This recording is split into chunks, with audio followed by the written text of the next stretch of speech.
For the first time ever, just in a few weeks, NASCAR will have an in-season tournament. Yes, an in-season tournament. The NBA has recently done something similar to this, kind of to spice up the summer, in a sense, in the NASCAR world. And then before you start yelling, no, it does not impact the championship. You don't get playoff points for winning the in-season tournament. You don't get playoff points for advancing. If you win the in-season tournament, you do not automatically advance to the playoffs. There's nothing like that impacting the championship event, I guess. But it is something different. It is something fun. I'm looking forward to it, though I will admit the seeding part is very confusing because why not? Why not just do first through 32nd in points? But no. NASCAR had to go out and make it confusing. So in conclusion, I'm really excited for this in-season tournament, but they could have done the seeding better, and hopefully they do it next year. But let's talk about how the seeding happens. So over the next 3 races, the next 3 weekends, we will seed the in-season tournament. That's right. Michigan, Mexico, and Pocono will seed the in-season tournament. There will be 5 races in this tournament. And it's a March Madness style bracket where we're going to have 32 cars, 32 teams matched up in head-to-head matchups where simply, if you finish higher than your opponent, you advance to the next round. And then we cut it down to 16, then to 8, then to 4. And then I think the championship is just 2. Yeah, that seems right. But first I should let you know who made it. Everyone except for these full-time drivers. Cody Ware, Riley Herbst, Cole Custer, and Shane Van Gisbergen. So 32 drivers have already locked in their spots in the in-season tournament, and it's everyone who is not named SVG, Cole Custer, Riley Herbst, and Cody Ware. So part-timers cannot participate in this. It's the current top 32 in the point standings. However, when we look at the points right now, William Byron is first. If it were to start today, he would be slated up against Brad Keselowski in 32nd. Kyle Larson in second against 31st Noah Gragson. Third place Christopher Bell against 30th place Ty Dillon, and so on and so forth. You can do the math. But that is not how we are seeding this thing. This is how we are seeding it.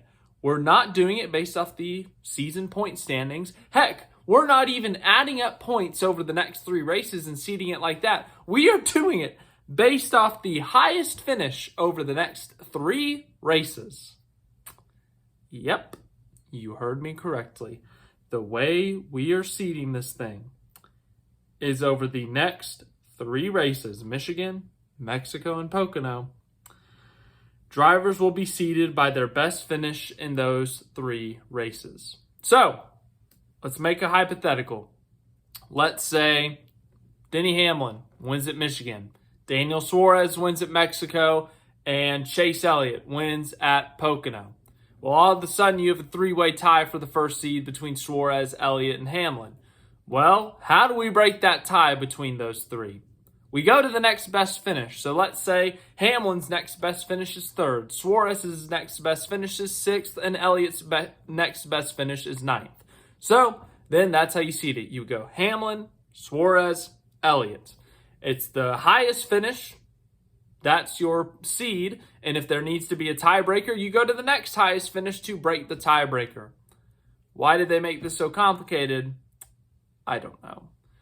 And the thing, my biggest complaint about this is if we're trying to make a March Madness style bracket for this in-season tournament thing, where we want the big upsets, we have some wild cards in this thing. We have Atlanta, Super Speedway, Chicago, and Sonoma road courses. And then we got Dover and Indianapolis, but those are more normal, and they're later in the in-season tournament, so we could already see some massive upsets.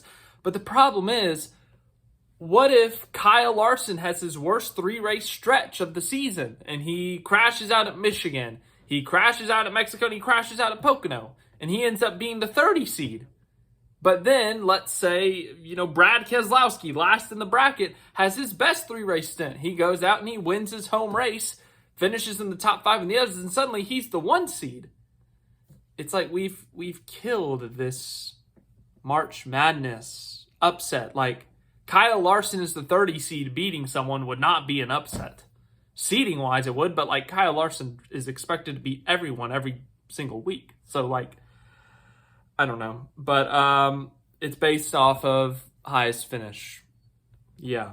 So rather than just using, the points that we have and 1 through 32 there, I get having seeding races, kind of build the hype, build the excitement leading up to it. And that's fine if you ask me, but just like, at least just use the points from those races. When we use the best overall finish, that confuses and complicates, and we're going to have the sideboard and like figuring it out, and just, I don't know. I seriously am really excited for this in-season tournament. I think it's a great idea. I think it'll be really fun to kind of keep up with. And I think, the $1 million incentive is kind of fun too, to see who wins it. But yeah, the seeding process is a little confusing, I guess. So if I didn't explain it properly and I confused you, I'm sorry. Yeah, I tried. So thanks for watching this video. We got Michigan this weekend, and then we go to Mexico. So that'll be fun.